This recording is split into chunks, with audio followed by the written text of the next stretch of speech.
Good morning once again, and thank you for being with us here on UBC TV. This is Good Morning Uganda Extra. I'm Robert Cherabo Nyonyintono. We appreciate you've been with us from 6:30 till now, but in case you've just joined, well, this is our morning show.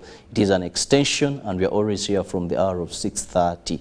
So kindly make it a date with us. Why should we be your choice?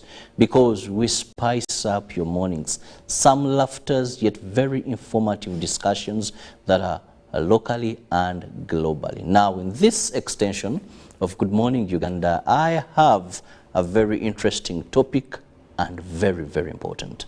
We want to look at drainage in Kampala.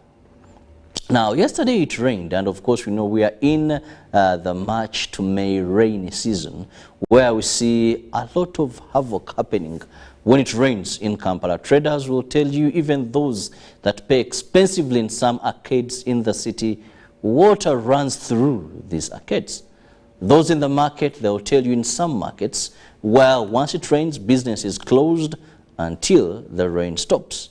Those owning vehicles will tell you, well, it is very challenging. Sometimes you have to visit the garage more often than you should because water, this stagnation has caused problems. Everybody equally is affected, but this shouldn't be the way.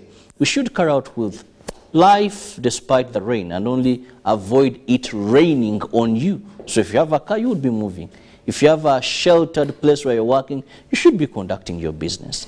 Now, joining me on set this morning is a young lad, that is Engineer Hassan Waswa, who happens to be the supervisor Drainage Development, Kampala Capital City Authority. Engineer, you're most welcome. Thank you so much, Rabo, for having me, and the viewers, good morning. Now, to begin with, when we talk about drainage, what are we referring to in far as maintaining our city safe for us? What do we talk about? Simplify, don't go technical in the engineering terms and all that, but to our person understand what exactly you do in KCCA. Thank you so much. I think it is a very good starting point. Basically, what drainage is just the system we put in place from when water is collected up to when it is discharged into a safe discharge point.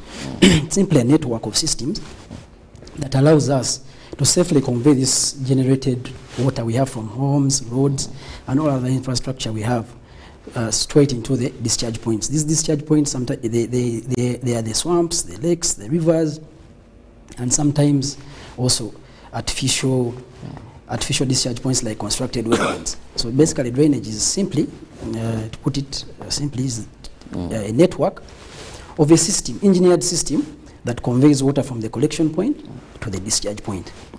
That was fairly okay. It's a system, engineered system. Now, having known that this is a system of how this water must be moved until it is at a safer point, collected from buildings, either whatever. Now, let's go to Kampala as a city. Once, when we were studying, we were told it's a city built on 7 hills. I don't know today how many hills it is on. I've seen some that used to be forest cover. Now, the wealthy reside on top of these hills for them to have a better view. Maybe the hills have now increased. But one question that lingers in the minds of many Ugandans: why must we see the situation we have in Kampala whenever it rains? Yesterday was a bit a heavy shower, but why must we be inconvenienced to this magnitude? You know, the entire city, downtown, it is a mess, and we wonder. And one will tell you, poor drainage system. Yes, first of all, I want to apologize for those that are inconvenienced when it rains, because we also are city dwellers. we also have those challenges, and as KCCA, we regret those shortcomings. However, like you asked, what causes this drainage problem that we have? You know, like I described drainage earlier, drainage is about capacity.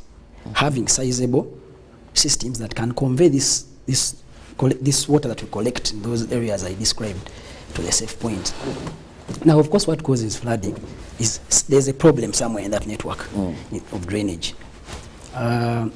And basically the major problem is basically capacity and functionality. Sometimes we have the adequate capacity, but we compromise the functionality in very many ways, especially our clients, the users. Sometimes they build on these channels, sometimes they pour garbage in these channels, sometimes they encroach on the wetlands.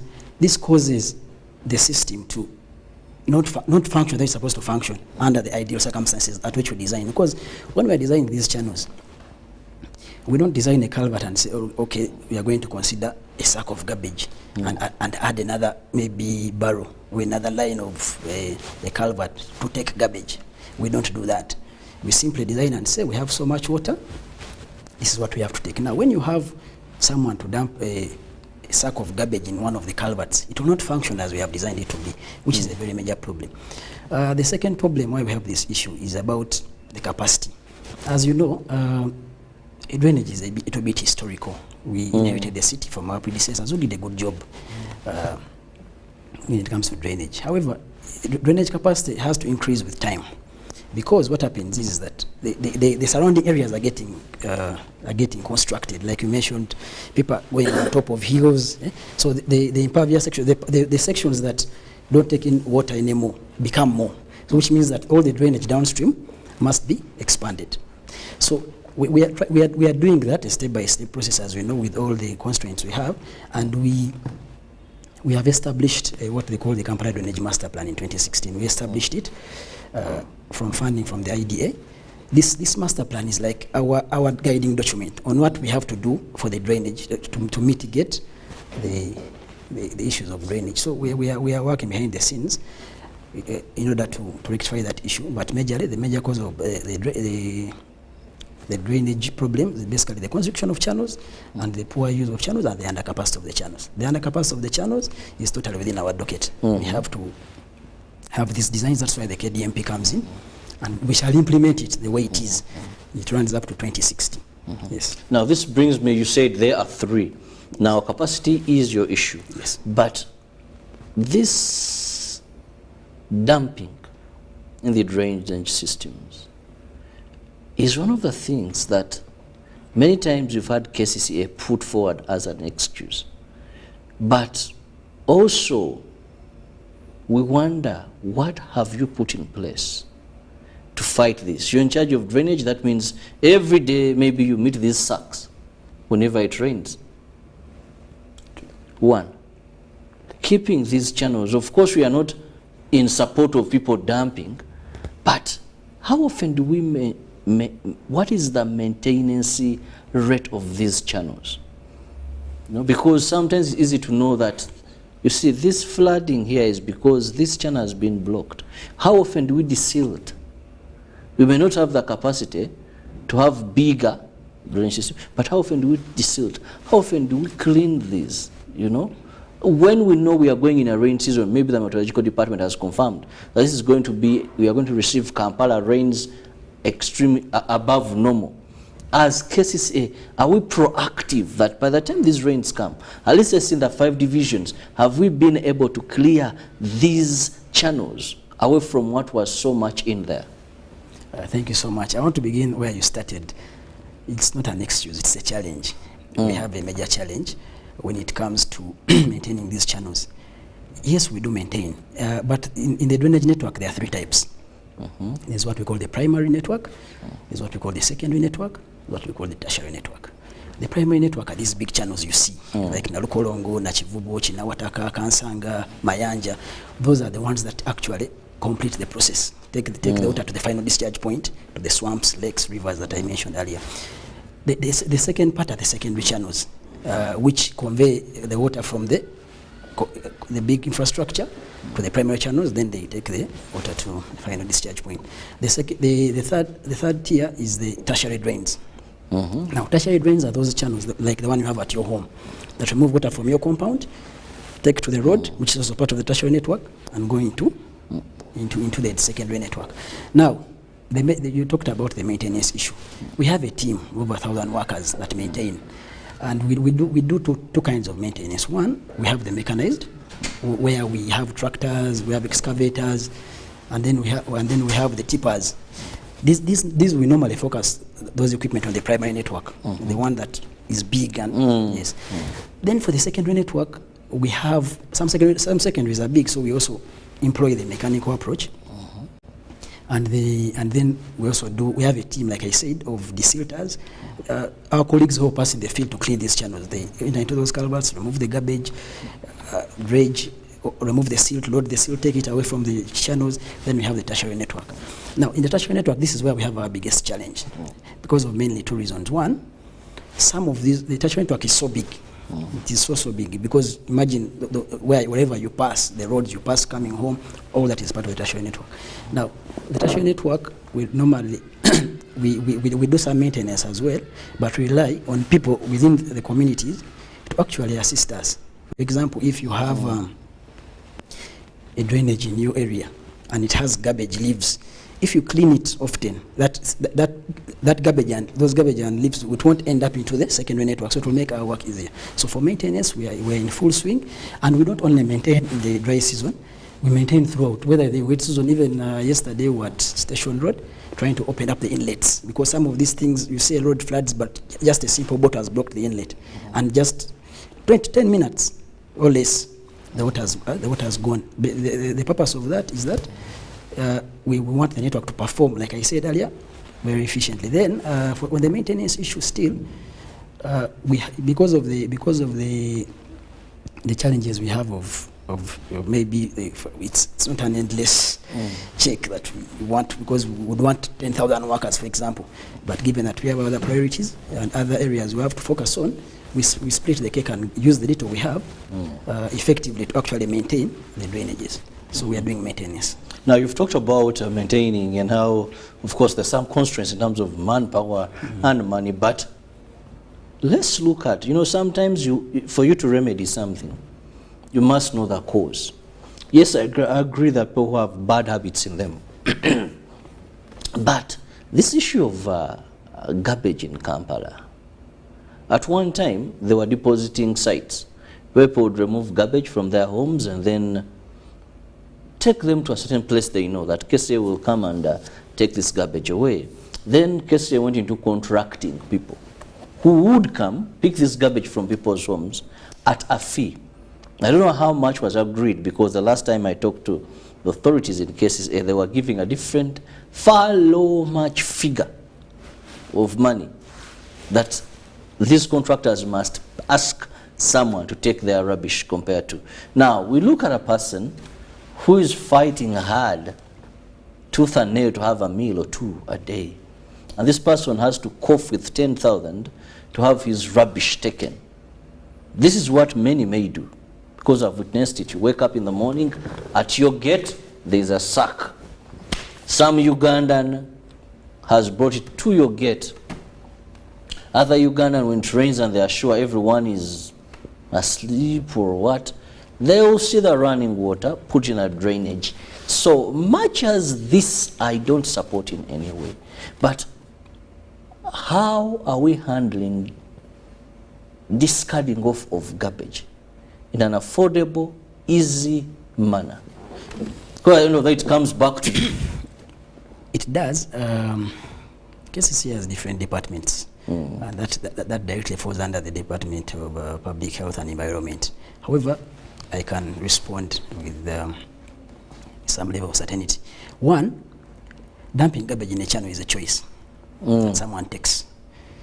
Whether the skips we are talking about are 10 meters away, whether they are 20 meters away, they're a kilometer away, we used to have those skips, the ones we were talking about, at those convenient locations we thought were convenient, but we still had garbage in the channel.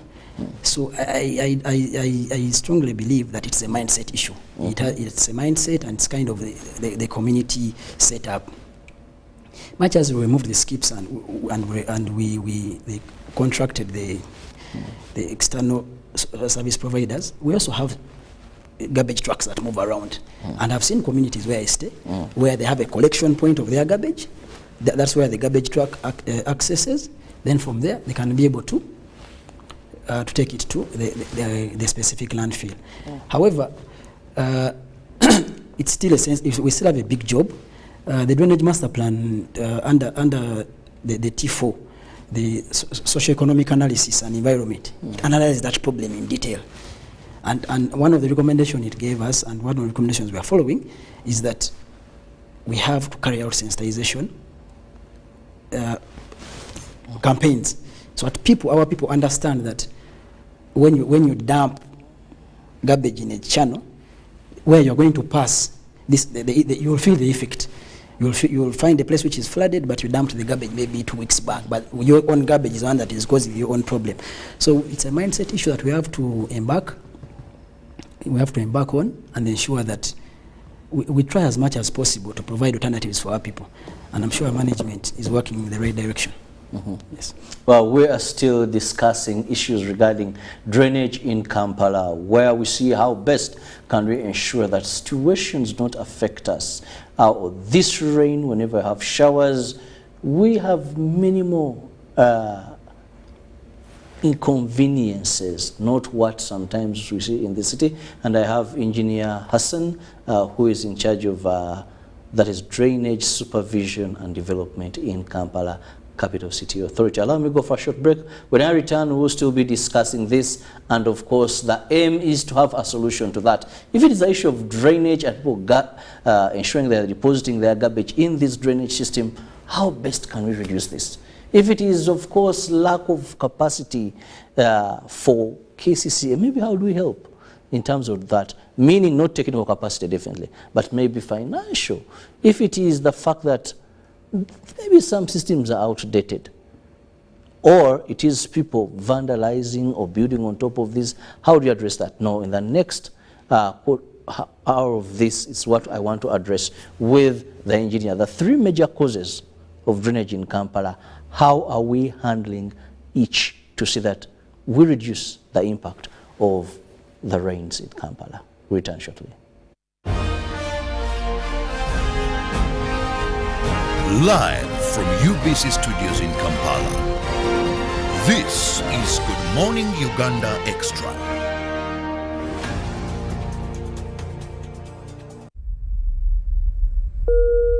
Ladies and gentlemen, this is your captain speaking. We're descending into Entebbe Airport. For those proceeding to Kampala City, the biggest event in East Africa is in town. That's right, the East African Business Expo 2023 is happening from the 23rd to the 26th of March at Kololo Grounds. Join us to network, connect, and grow. Contact us for exhibition or sponsorship opportunities. The 14th East African Procurement Forum and Business Expo 2023 is hosted by PPBA. Now sit back and relax. It's time to explore great business opportunities.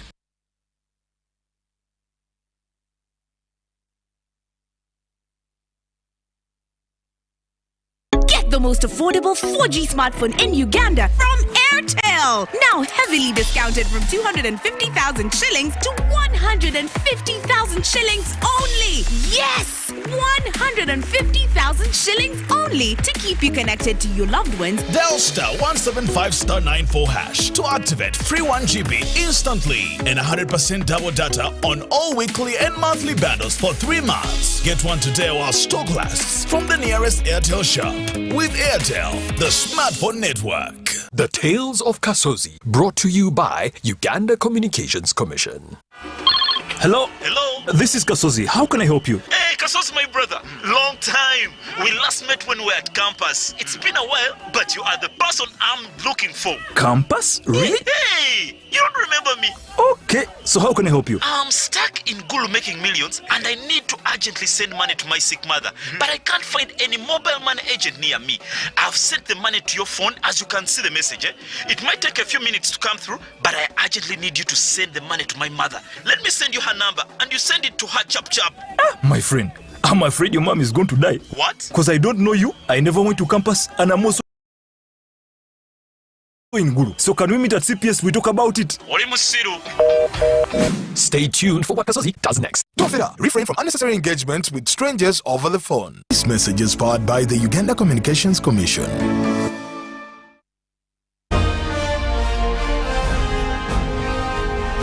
Live from UBC Studios in Kampala, this is Good Morning Uganda Extra.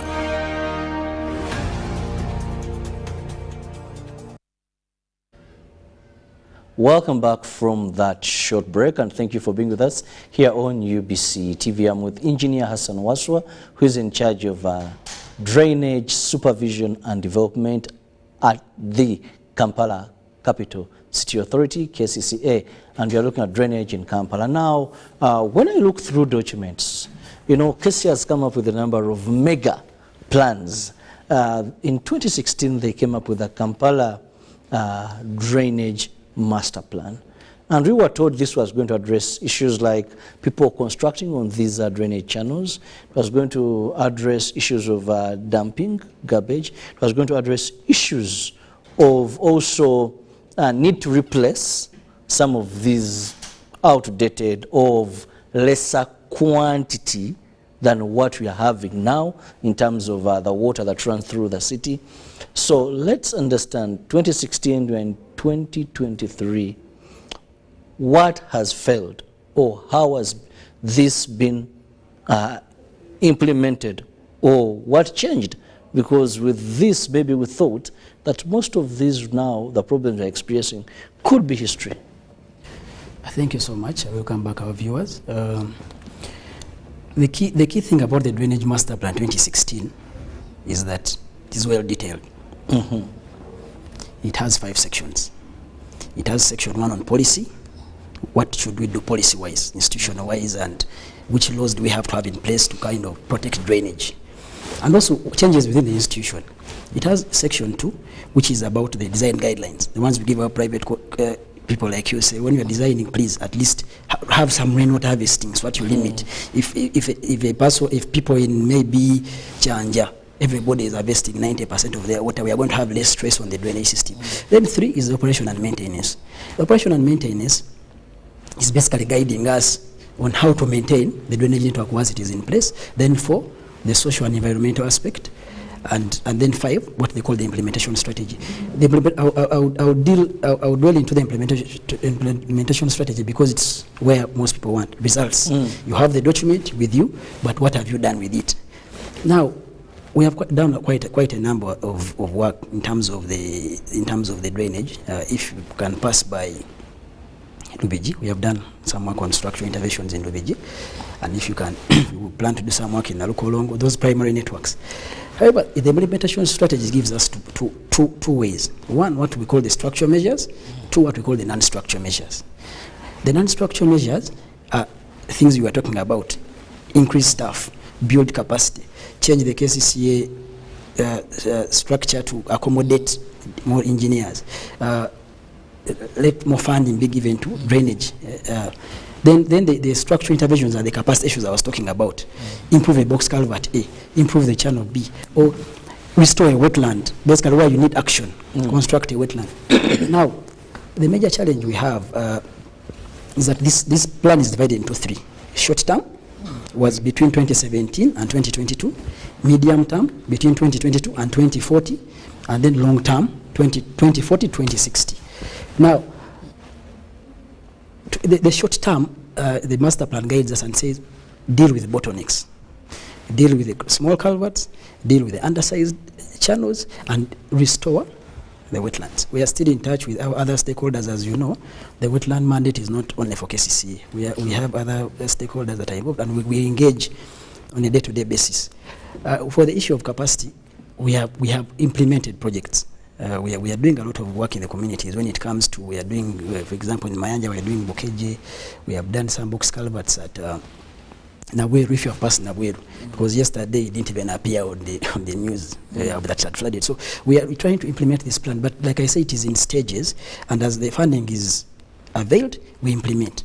Because at the end of the day, we are all getting money from one basket and trying to share a cake that is equitable to all of us. So once this master plan is implemented in its entirety, whether it is in the 2060, in the long term, or it is 2022 to 2040 in the medium term, we shall see results. But it's a gradual process. But at least right now, we have the designs ready.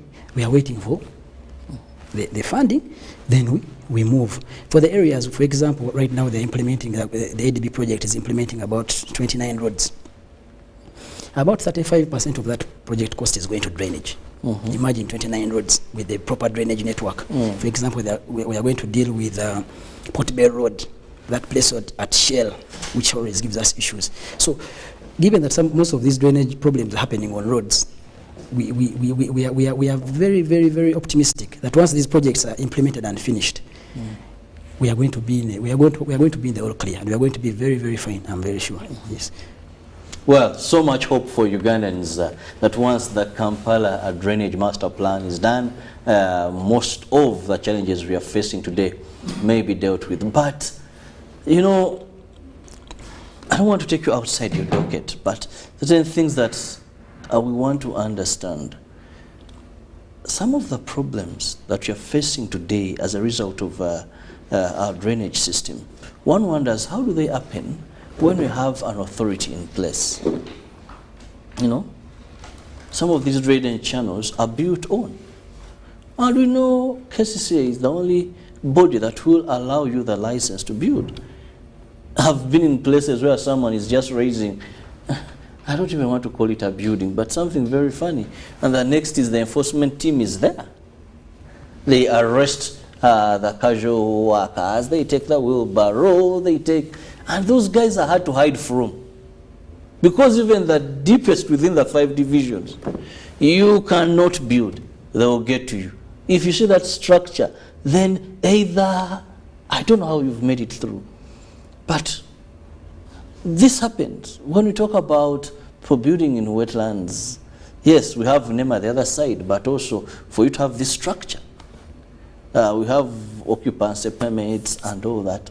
So, do you think KCCA is doing all it takes to effectively enforce, you know, against some of these things we are seeing today?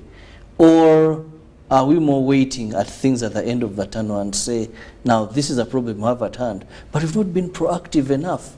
Let's talk about the sensitization as well. That our people down there sometimes, I don't want to use the word common sense, but I mean, sometimes what we think that everybody knows may not be. Ministry of Health every time sensitizes about malaria, but we've grown up knowing how malaria is transmitted. So that sensitization arm for people to appreciate, because it's not only about enforcement, but why must, you know, human nature, why shouldn't I do that, which I think saves money, saves time, and takes away the inconvenience from me. So your part, I also feel there's certain things that are lacking on behalf of this institution. Well,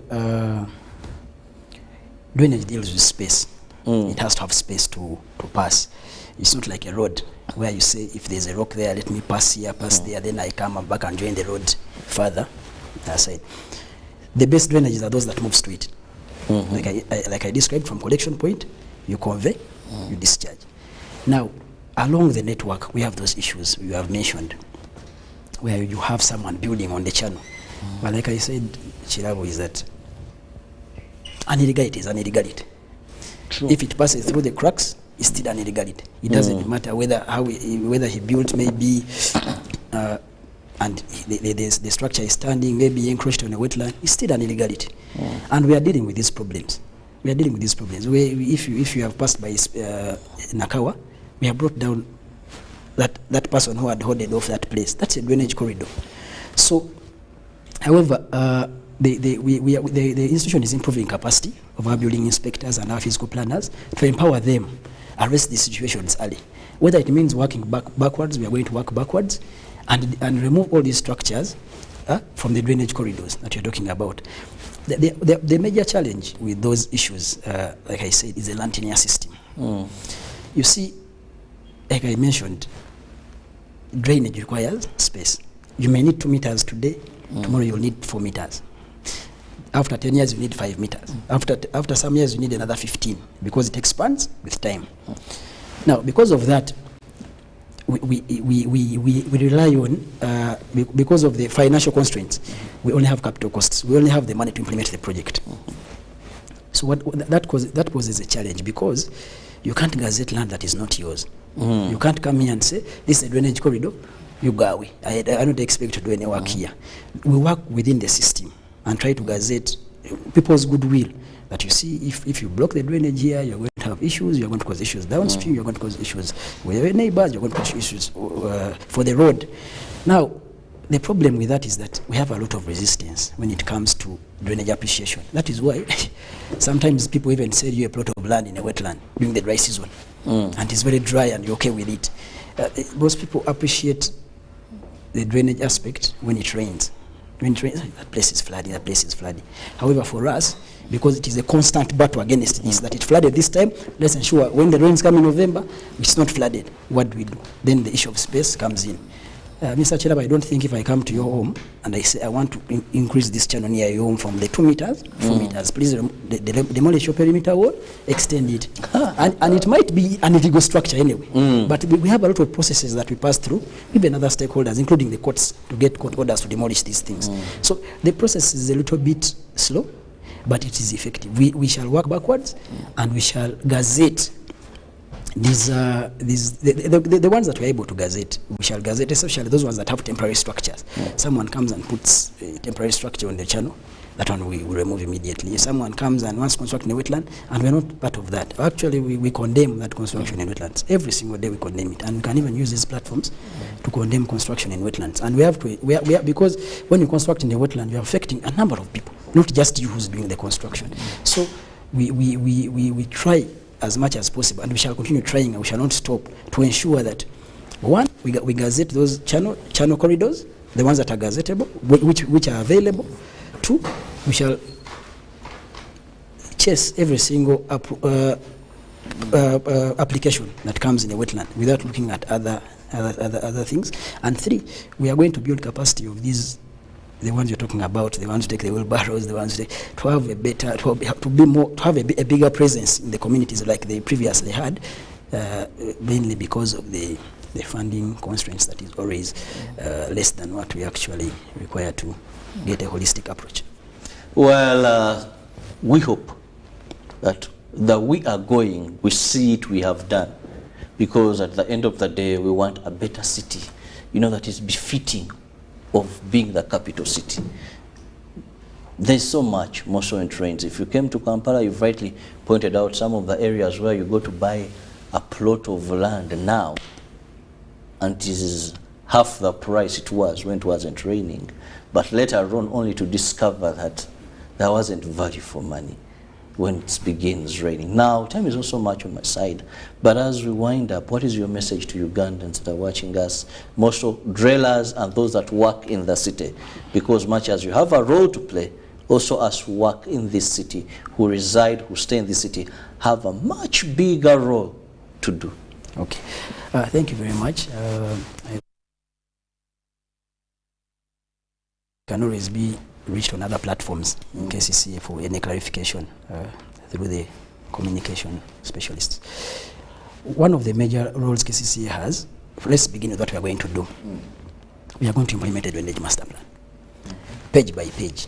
When I mean to say that is that we are going to implement it, and if it needs updated, we shall update it.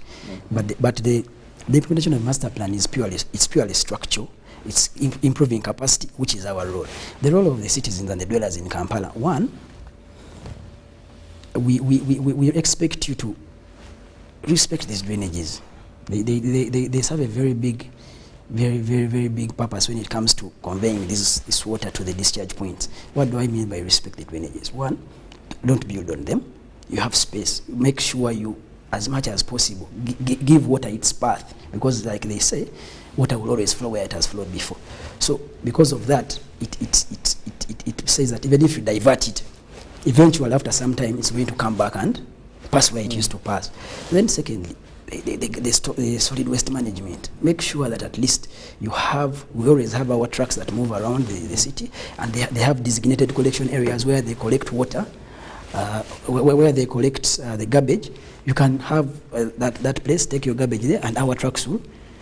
And it is free of charge. Our trucks, incidentally, are free. They don't charge like the private people. Then three, what our people should be. We have an issue of people without toilets connecting direct on the network, on the drainage network. This causes also a capacity issue because we don't consider these drains. If you have 20 homesteads, all have no septic tank, they have no biodigester, they have no any discharge mechanism, and they're all connecting onto a culvert. One, it causes a health hazard for our workers, the ones I mentioned, because of the maintenance aspect. They are stepping in filth. So it does that. Then too, it overwhelms. It overwhelms our drainage network. That even when you go to some drainage, it's not raining, nothing is moving, but the drain is moving with sewage. Then 3, which is a bit engineering related. We don't design these culverts to take on that score effect of sewage.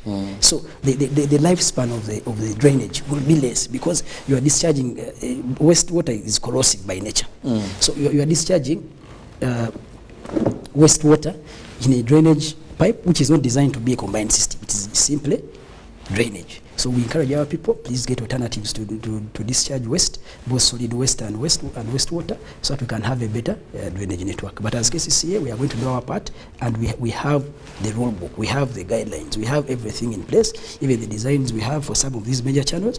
For example, Kansanga, Nalukolongo, and Chinawataka, we have beautiful designs for this place. We know what to do. We are just waiting for the funding and maybe some involving some other stakeholders who are interested in drainage, then to Simbuli. Yes. Well, we hope that we shall see the Kampala Drainage Master Plan properly implemented, but also your responsibility as a responsible citizen is to ensure that you do not become a catalyst to the problem yourself, but you ensure that you do what you're supposed to do and avoid dumping garbage in this drainage system so that we have water flow properly through the systems. And to KCCA, put the systems in place. Engineer Wash was rightly talked about drainage. It is just a system that ensures water from the point of origin sails through to a destination in a well-guided manner. We need to improve the drainage system in our city, much as we call upon the people to be more responsible. Have a lovely day. See you tomorrow. Good morning.